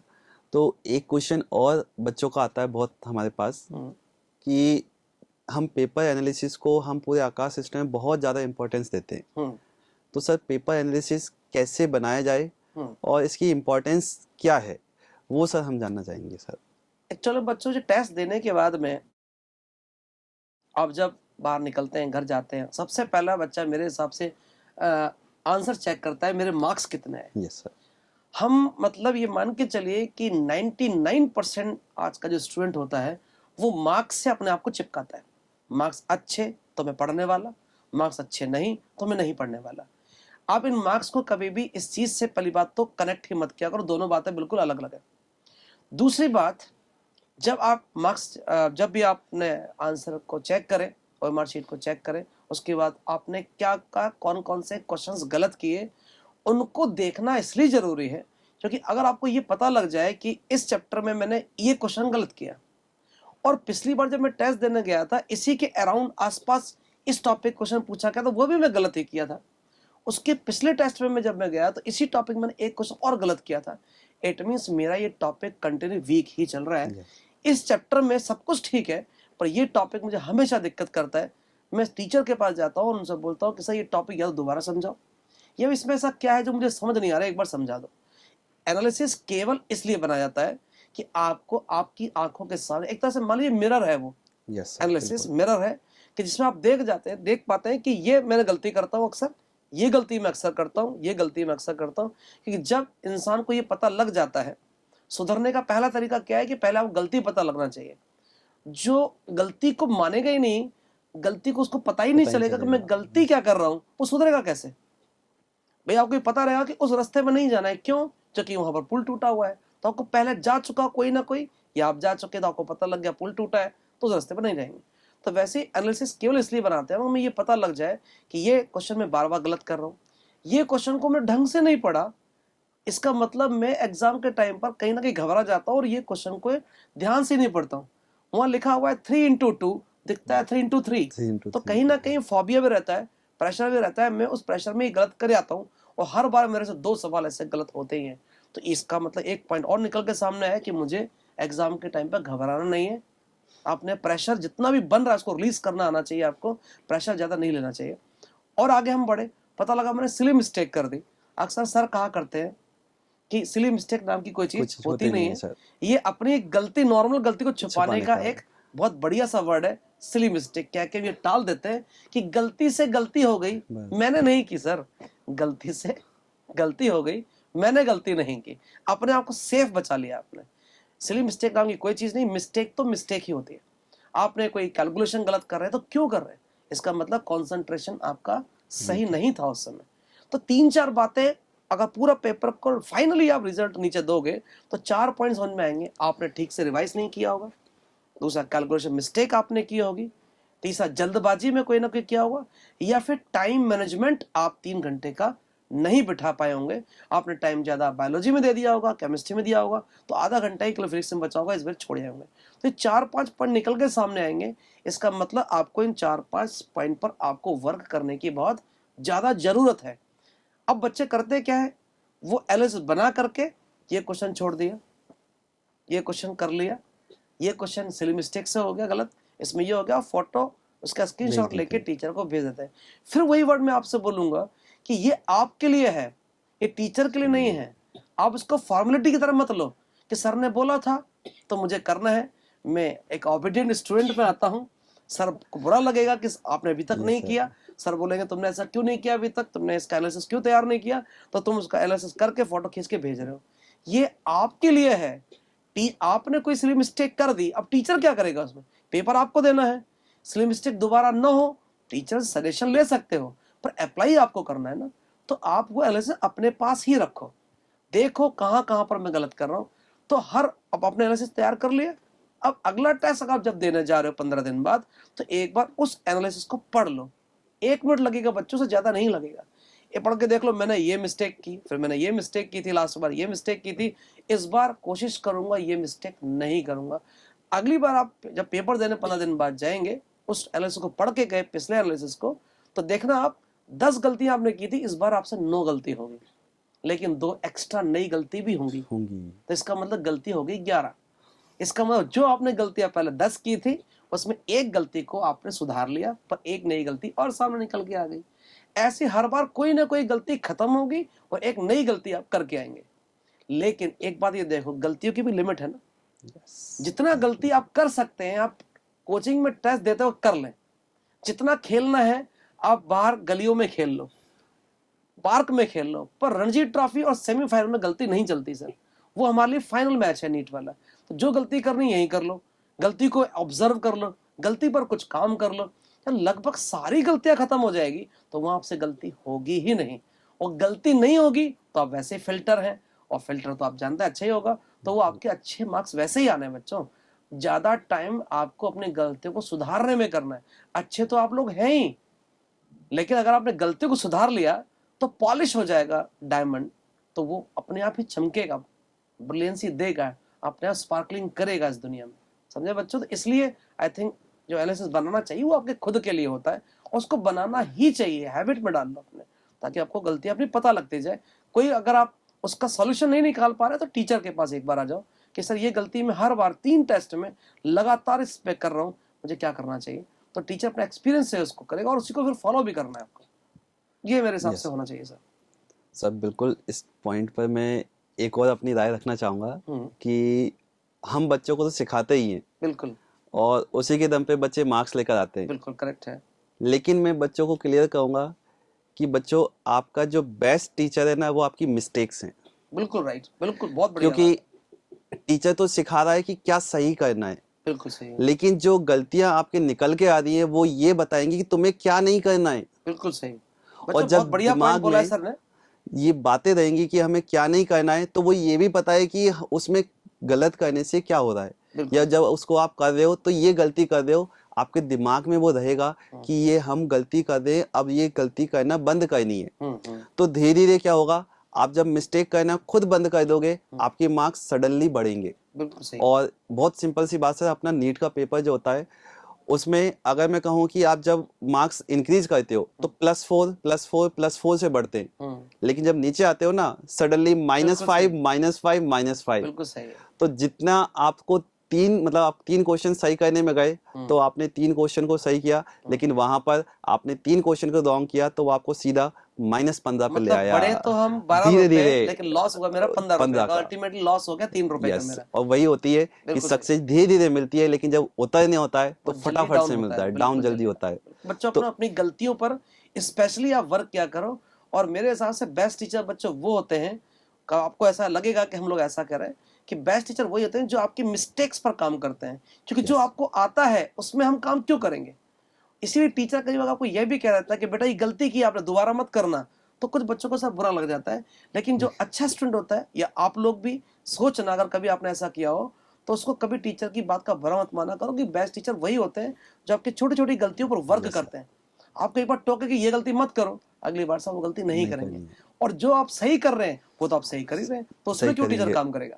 बिल्कुल सही पॉइंट बोला है सर आपने। और एक पॉइंट और सर, कि जैसे आपने कहा था कि जो बच्चे एनालिसिस बनाते हैं, तो एनालिसिस हम क्यों बना रहे हैं, बहुत सिंपल सी बात है। आप पढ़ रहे हो, पढ़े जा रहे हो, पढ़े जा रहे हो, पढ़े जा रहे हो, आपका पेपर हुआ, पेपर के बाद हम ये चेक कर पा रहे हैं कि हमें उसमें से कितनी चीज़ें याद है अच्छे से, या कितनी चीज़ें समझ में आई हैं। और केवल यहीं तक बात नहीं रुकती, एक होता है कि हमें समझ में आ गई लेकिन वो रिजल्ट में नहीं दिख रही, उसमें भी बहुत बड़ा डिफरेंस दिखता है। जो रिजल्ट में हम अपने मार्क्स देखते हैं और हम अपने पहले से लगा के रखते हैं कि मेरे तो जैसे 720 में से 650 आने चाहिए, रिजल्ट देखा हमने 600 ही आ रहे हैं। अब वो 50 मार्क्स का डिफरेंस कहाँ चल रहा है, तो वो पता कैसे चलेगा आपको, पता चलेगा आपके एनालिसिस से केवल। और वो एनालिसिस आप खुद ही बना सकते हो, ना मैं बना के दे सकता हूँ, ना आपके पेरेंट्स बना के दे सकते, क्योंकि आपको खुद पता चलेगा कि आपने उन 3 घंटे में अपने दिमाग को कैसे चलाया है, बिल्कुल सही है। कि क्या क्या चीज़ गलती की आपने। हो सकता है आपने क्वेश्चन, जैसे आपने कहा, जल्दबाजी में रीड किया, तो बहुत सारी तरह से चीज़ें चलेंगी, लेकिन जब आप उसको लिखोगे वहाँ पर, तो आप ध्यान रखोगे कि नेक्स्ट टाइम मुझे ये नहीं करना है। अब बिल्कुल सही, पढ़ के जाएगा, पढ़ के जाएगा और अपने आप को पूरा कंट्रोल रखेगा। सिंपल सा कहता हूँ सर मैं पेपर में बहुत अच्छे से, कि पेपर को देख के हमें बहुत ज़्यादा खुश भी नहीं हो और बहुत ज़्यादा ऐसा ना हो कि डिसअपॉइंट हो जाए। बिल्कुल सही, बिल्कुल एक नॉर्मल रह के चले, ना ज्यादा प्रेशर लेना चाहिए बच्चों, ना ज्यादा ऐसा लगा कि 4 क्वेश्चन लगातार मेरे को आ गए, मैं इतना हैप्पी हो गया, इतना ज्यादा हैप्पी हो गया कि अगले क्वेश्चन में हैप्पीनेस ज्यादा होने की वजह से मैंने क्वेश्चन गलत कर दिया। इतना भी नहीं होना चाहिए, नॉर्मल रहिए आप। पेपर को जब भी नीट का एग्जाम देने जाए तो ऐसे देने जाइए, बस सिंपल नॉर्मल है हम लोग, ठीक है जो होगा देखेंगे, हमने पूरी साल मेहनत की है। इन सब बातों का हमें सोचना चाहिए आपको। इसी में सर, जैसे बच्चे एनालिसिस बना के लेकर आते हैं, तो बच्चे कहते हैं कि ये क्वेश्चन तो मुझे आते हुए गलत हुआ, तो मैं उनसे एक ही क्वेश्चन पूछता हूँ कि बेटा जो क्वेश्चन तुझे नहीं आता तो उसको गलत कैसे करेगा। सही बात है, क्योंकि जो नहीं आता है वो तो तू छोड़ के आएगा ना सीधा। सही बात है, तो जो क्वेश्चन गलत करोगे वो आते हुए ही गलत करोगे, बिल्कुल तो सही बात है। जो आएगा नहीं उसको तो मैं छोड़ ही दूंगा छोड़ ही ना। दूंगा। भाई मेरे से अगर कोई बोले कि आप ट्रेन चला लीजिए, तो मेरे को चलाना आता ही नहीं है, तो मैं गलती कहाँ करूंगा जहाँ मैं चलाना जानता हूँ। मैं यार कार चलाते वक्त गलती करूंगा, साइकिल चलाते वक्त, तो जो मेरे को आता है गलतियां उसी में इसी में होती है। होंगी। जो नहीं आता तो वैसे ही वहां सरेंडर कर देते हैं कि नहीं हम बिल्कुल। नहीं कर पाएंगे। बहुत सही बात है, बात बिल्कुल सही तो बोल। ये क्लियरली डिफिकल्ट और इजी क्वेश्चन में आइडेंटिफाई करने का तरीका है, हम्म। क्योंकि डिफिकल्ट क्वेश्चन हमसे हमारा लॉस ज़्यादा नहीं कराएगा। हम्म। डिफिकल्ट क्वेश्चन आराम से वो आपको छुड़वाएगा, आपका टाइम भी बचाएगा। इजी क्वेश्चन फुल आपको लालच देगा कि तू मुझे अटेम्प्ट कर और -1 लेके जा। बिल्कुल सही, और दुख भी उसी में दुख होता भी है। उसी में होता है। डिफिकल्ट क्वेश्चन में नहीं होता नहीं कि भाई होता कभी, इंडिया को नहीं आ रहा है, मेरे को भी नहीं मेरे को भी आएगा, नहीं कोई आएगा। बात नहीं, बड़ी बात नहीं है। तो उसमें कभी दिक्कत नहीं होती। जो मैं कर यस सर। सकता था वो मैं क्यों नहीं कर पाया, दुख तब होता है। डिफिकल्टी में कभी दिक्कत, पता जो भी कोई अच्छा क्वेश्चन अगर आ गया, डिफिकल्ट होगी, कैलकुलेशन ज्यादा है, मेरे को नहीं आ रहा है, मैंने छोड़ दिया, उसमें कभी दुख होता ही नहीं है। होता ही बिल्कुल नहीं सही है। बात है। तो ये सारी चीज़ें सर हमारे एनालिसिस को लेकर, लास्ट में थोड़ा समराइज कर देता हूँ एनालिसिस। आप एनालिसिस बनाते कैसे हो? क्वेश्चन नंबर आप लिखो, एग्जाम में आपने क्वेश्चन वो लीव किया है या आपने रॉन्ग किया है वो लिखो, और साथ में एक चीज़ और लिखो जब पूरा एनालिसिस बना दो कि कुछ क्वेश्चन ऐसे भी हैं जो आपने तुक्के में सही कर दिए, अच्छा, तो उनका भी लिखो सही बिल्कुल कॉन्सेप्ट, सही है। क्योंकि वो आज हमें तुक्का लग गया। लग गया, लेकिन हम्म, कॉन्सेप्ट तो वीक ही हमारा। सही बात है। वो हो सकता है आगे वाले पेपर में क्वेश्चन रॉन्ग करा देगा। हम्म। तो 3 तरह से आप जो एनालिसिस को ले सकते हो। पहला, क्वेश्चन आपके जो रॉन्ग हुए, दूसरा जो आपने क्वेश्चन लीव किए, और तीसरा जो आपसे बाय मिस्टेक सही हो गए। इन बिल्कुल सही, तीनों को, इनका रीजन लिखो और तीनों पे फिर से वर्क करो। सही बात है। और जैसे जैसे इन तीनों पे काम करते जाओगे, इनके नंबर्स धीरे धीरे टेस्ट वाइज वो कम होते जाएंगे अपने आप। बिल्कुल सही। लेकिन लास्ट तक वो 0 पे काम नहीं होगा, वो चेंज होता ही रहेगा। पूरे 2 साल आपको सीखना ही है। आप 100% नहीं कह सकते आप, सही बात है। जितना हम सीख सकते हैं उतना ही 100% तो हम हम करेंगे। लाइफ में कभी हो भी नहीं पाते हैं। Yes sir. लास्ट के जिस दिन हमारा एंड होता है लाइफ का, उसके 2 दिन पहले भी, 4 दिन पहले भी हम सीखते हैं। ये लर्निंग प्रोसेस तो पूरी लाइफ में पूरी होना भी लाइफ चाहिए। चलेगी। बिल्कुल सही कह रहे हैं आप। एक हमारा सर एक्स्ट्रा एक ग्रुप बना हुआ यस है। सर। मैं आपको बताता हूँ सर जी कि बताओ। एक क्वेश्चन आता है बच्चों का भी, पेरेंट्स का भी खासकर, हम्म। कि कोटा में बच्चे सारे बाहर से आते हैं सर, हम्म। और पेरेंट्स जो है उनके यहाँ पर रहते नहीं है। हम्म। तो उनके बच्चे भी जो है यहाँ पर थोड़ा सा, जैसे कोटा में अकेले रह रहे हैं, तो नए बच्चों से अभी फ्रेंडशिप होती भी नहीं है, और उनको बहुत ज़्यादा कोटा के बारे में पता भी नहीं है कि अगर मान लो बीमार हो जाए तो कहाँ जाना है, किस हॉस्पिटल जाना है, किस डॉक्टर को कंसल्ट करना है। तो कुछ ऐसा सर हमारे यहाँ पर आकाश कोटा में है क्या, कि जिससे बच्चों को कभी भी प्रॉब्लम आए मेडिकल के रिलेटेड, तो वो तुरंत एक सिंगल कॉन्टेक्ट नंबर हो, वहाँ पे कॉल करके अपनी समस्या को बता सकें। बिल्कुल, ये बहुत अच्छा आपने सवाल उठाया है। और बच्चों, ये हमारे आकाश अपना कोटा, अपना जो आकाश कोटा है, उसके अंदर बहुत अच्छी सुविधा बच्चों दे रखी है। और इसी चीज़ को मद्देनज़र रखते हुए हमने ये एक नई बच्चों सुविधा आपको दी है कि अक्सर बच्चे बाहर से जब आते हैं तो रात को, जैसे हॉस्टल वाले ही हैं, हॉस्टल यस वाले सर। इतना आप जानते हैं कि उस समय उनकी गलती भी नहीं है सर, हो सकता है वो हॉस्टल में अवेलेबल हो या ना हो। पेरेंट्स आपके होते नहीं, पेरेंट्स आपके बाहर होते हैं। हो सकता है फ्रेंड्स, आप सही कह रहे हैं कि अभी नया बच्चा है, वो फ्रेंड्स बना भी नहीं पाया है, तो रात को मान लो 12 बजे, 11:30 बजे, 1 बजे मान लो कि तकलीफ आपके शरीर में हो जाती है, बुखार आ गया, यस या सर। मान लो बुरी तरीके से कोई प्रॉब्लम में फंस गए आप, तो अब कहाँ जाएं, कैसे करें? तो इसके लिए हम लोगों ने हेल्पलाइन नंबर जनरेट किया हुआ है। तब उस हेल्पलाइन नंबर पर आप कॉल कर दें, आपको विद इन 10 मिनट के अंदर टीम आपके पास पहुंच जाएगी। और अगर आपको हॉस्पिटलाइजेशन की जरूरत पड़ेगी तो हॉस्पिटल भी आपको लेके जाएंगे। इवन कभी कभार तो ऐसे इंसिडेंट भी आए हैं कि कभी रात को एकदम से मैं 12:30-1 बजे वहाँ पर हॉस्पिटल में था और इमरजेंसी में उसको ब्लड देना पड़ रहा था और ब्लड कहीं पर भी नहीं मिल रहा था। 3-4 जगह मैंने देखा। तो सबसे बड़ी बात यह है कि सर के एक मित्र थे, उनको कॉल फिर हम लोगों ने किया कि भाई अगर आपका बी पॉजिटिव ब्लड ग्रुप मिल जाए, तो तुरंत वो राजी हो गया कि नहीं सर मैं आ जाता हूँ, आप मुझे बताइए कहाँ है। अपन उसको यस हॉस्पिटल सर। में बुलाया हॉस्पिटल था भी गए थे और हम भी। तुरंत उसको क्या 1-1.5 घंटे के अंदर हमने उसको ब्लड लिया और उसके बाद में उस बच्चे को चढ़ाया। उसके यही नवीन चिकित्सालय जो है न्यू मेडिकल कॉलेज में एडमिट था। भगवान के दया सुबह तक बहुत अच्छा हो गया, अगले दिन उसके पेरेंट्स आ गए। तब तक हमारे, जब तक पेरेंट्स आपके नहीं आते हैं तब तक जिम्मेदारी बच्चों हमारी होती है। तो ये चीज़ें बहुत ज़रूरी होती है बच्चों की, कभी लाइफ में एकदम से आपको कोई दिक्कत अगर आ जाए तो ऐसी सुविधा आपके पास होनी चाहिए। और इसको मैं फिजिक्स सर बहुत अच्छा कर पाऊँ ना कर पाऊँ, पर ये काम मुझे बहुत अच्छा लगता है सर। और जो भी यहाँ पर अपने बहुत सारे ऐसे दोस्त भी हैं हमारे, जो एकदम से एक टॉप पर खड़े रहते हैं। कोई भी तकलीफ होती है उनको एक बार कॉल करना है, तुरंत पूरी की पूरी टीम आती है और हर तरीके से हेल्प करती है। ब्लड, ये प्लाज्मा की जरूरत पड़ जाए वो भी इंतजाम कराते हैं, भले रात भर हमें घूमना पड़े, पर वो करते हैं। बहुत अच्छा लगता है। और सबसे बड़ी बात सर, मानवता की सेवा मानवता अगर आप में नहीं है, सेवा अगर आप नहीं करना जानते हैं, तो आप कितने बड़े डॉक्टर बन जाएं, कितने बड़े इंजीनियर बन जाएं, अरबपति भगवान के दया आप लोग बने, लेकिन इंसान तो सर आपके फैमिली के संस्कार ही बनाते हैं। अगर आपके संस्कार बहुत अच्छे हैं तो आप इंसान बहुत बढ़िया हैं, और वो पहले होना जरूरी है। आपके पास कुछ भी, आपके पास में ओहदा हो, कुछ भी हो, अगर आप इंसान बेहतरीन नहीं है तो फिर आप कुछ भी नहीं है। क्योंकि डॉक्टर सबसे पहले इंसान होता है। अगर उसको पता है, मन में झांक के देखेगा मैं इंसान ही तो हूँ, तो रात को 2 बजे भी आपको मिल जाएगा। इमरजेंसी ऑपरेशन करना पड़ तो करेगा। अगर आप डॉक्टर तो है, इंसान नहीं है, तो फिर आप कॉल नहीं उठाएंगे सर। और ड्यूटी के हिसाब से उसको लेंगे कि मेरी ड्यूटी है सुबह 10 बजे से लेकर के शाम को 8 बजे तक, देन मुझे कॉल नहीं उठाना है, तो वो ड्यूटी मेरे हिसाब से नहीं होनी चाहिए। हो सकता है उनकी भी कोई परेशानियां हो, मजबूरियां हो, मुझे नहीं पता, लेकिन एक टॉप पर हमेशा जीवन को रखना चाहिए। कभी इमरजेंसी इन कामों में तो कम से कम जरूरत पड़ जाए तो हेल्प करनी चाहिए। और इसमें अपना आकाश जो है कोटा, वो हमेशा तत्पर रहता है। किसी भी पोस्ट का जो व्यक्ति हो, चाहे अपने आरडी सर हो, वो भी एक टॉपर रहते हैं। कभी भी इमरजेंसी अगर आती है तो रात बेरात, कई बार मैंने उनको देखा भी है, एकदम से सबसे पहले वही भागते हैं, अपनी टीम को बोलते हैं ऐसा करना है, तुरंत पहुंच करके हम लोग उसका जो भी उसको देना होता है ट्रीटमेंट उसको देते हैं, प्राइमरी, उसको बस वहाँ पहुँचा देते हैं। तो कई बार ऐसे इंसिडेंट हमने देखे हैं। 1-1.5 साल पहले भी देखा था मैंने, डेंगू का एकदम से एक पेशेंट था, अपनी कोचिंग के एक बच्चा था। तो खैर ऐसे हमने कई देखे हैं। एकदम से रात बेरात जरूरत पड़ जाती, पेरेंट्स नहीं होते तो बड़ा दुख होता है उनको। हमारी जिम्मेदारी होती है कि यहाँ पर उनके कोई नहीं है, या हम ही उनके पेरेंट्स होते हैं। और अगर हमने अपने पेरेंट्स का रूल अदा नहीं किया तो सर हमारे भी तो बच्चे हैं ना, तो हमें भी, अगर हम लोग हेल्प करेंगे तो हमारी भी कोई हेल्प करेगा। तो ये सुविधा बहुत बढ़िया मुझे यहाँ पर लगी है, शानदार है। कभी अगर दिक्कत आज भी हो जाए, कभी दिक्कत आपको हो, तो तुरंत बच्चा हेल्पलाइन नंबर पर कॉल करना। शीतल जी आपसे जनरली बात करते हैं, और गर्ल्स अगर होती तो रिहाना मैम बात करती हैं, तो वो फिर कन्वे हम लोग को कर देती है। हमारी जरूरत पड़ती है तो, वरना वो अपने स्टैंडर्ड पर ही, अपने लेवल पर ही उसको सॉल्व कर लेते हैं। हमारी जरूरत पड़ती है तो हम लोग, और हमें जरूरत पड़ती है तो आरडी सर भी तुरंत अवेलेबल हो जाते हैं। तो जहाँ तक मुझे उम्मीद है आपको हर प्रश्न का उत्तर बच्चों प्रॉपरली मिल गया होगा।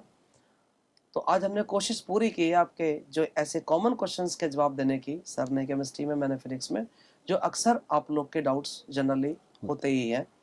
फिर भी बच्चों अगर आपको कोई डाउट आता है तो आप टीचर से आकर मिल लें, हम लोगों से आकर मिल लें। अगर आउटर साइड हैं, अगर मतलब कोटा इसमें अपना आकाश के स्टूडेंट नहीं है, तो भी आप मिल सकते हैं, बात कर सकते हैं कि सर इस तरह की समस्याओं का मैं क्या करूं।